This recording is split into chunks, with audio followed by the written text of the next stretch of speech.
I suggest that the Liberty Hill Dark Skies ordinances are less justifiable than the COVID mask mandates and shutdowns.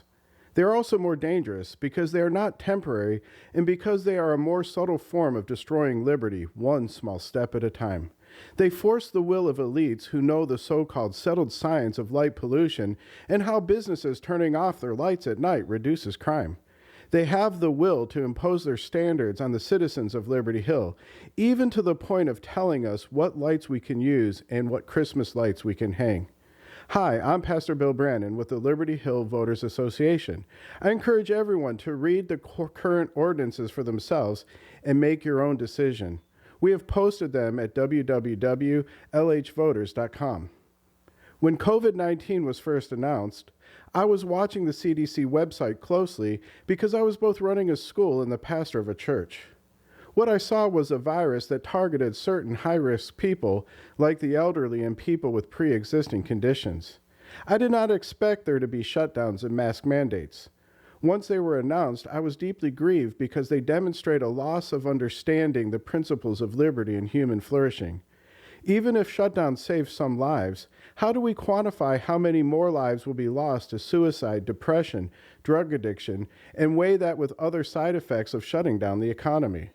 Once economies shut down, we can expect serious inflation and many other negative side effects. Even worse, however, was robbing people of their freedom of belief and conscience by forcing everyone to comply with the mask mandates and shutdowns.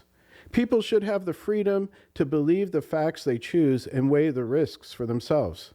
They should have the freedom to respond how they believe is best. I personally saw the whole event as a training in totalitarian control. I remember when the rhetoric shifted from wearing a mask to protect ourselves to wearing a mask to protect others. This is a classic tactic of tyrannical oppressive regimes and leads to a command and control culture. That being said, because I believe in the principles of freedom, that also extends to people who weighed the risks differently and were sincerely afraid. I encouraged our community to respect other people's right to believe differently and to make choices for themselves. The worst thing we could do is demonize others who think and act differently and lose our humanity through dividing people with an us versus them mentality. I had many conservative and Christian friends who believed wearing masks helped stop the spread of the virus and believed the shutdown saved lives. I support their freedom to do so and believe they are very intelligent and good people. We just had different beliefs. I wish we had leaders at the time who understood the importance of not compromising liberty and understood the effects of shutting down the economy. They could have tried to persuade people to wear masks, but called people not to demonize those who chose not to. They could have sought to give people who were in the high-risk demographic economic help if they believed it was in their best interest to quarantine. Unfortunately, we had leaders who either did not understand these principles or were pressured by the fear driving the people. If that was the case, then they were not our leaders, but our followers.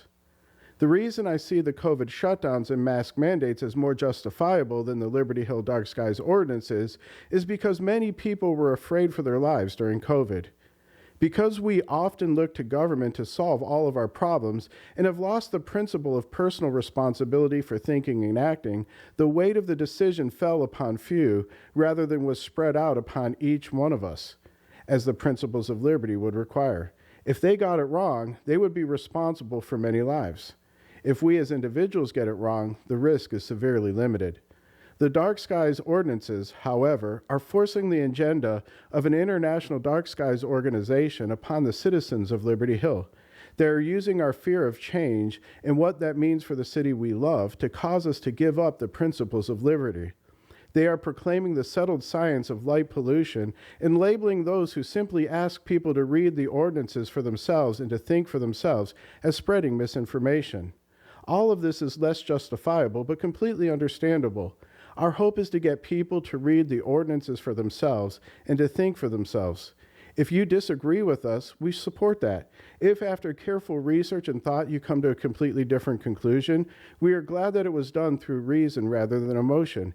And even if the Dark Skies ordinances are fully enacted, that will still be a small win for the principles that lead to liberty. Being led by personal responsibility and careful consideration rather than by emotion is something we celebrate. Nevertheless, our hope is to persuade you that the current dark skies ordinances on the books go too far, and to encourage you to vote for our candidates who are committed to reasonable ordinances that protect all citizens and put the government of Liberty Hill accountable to write ordinances that serve citizens rather than an international dark skies organization.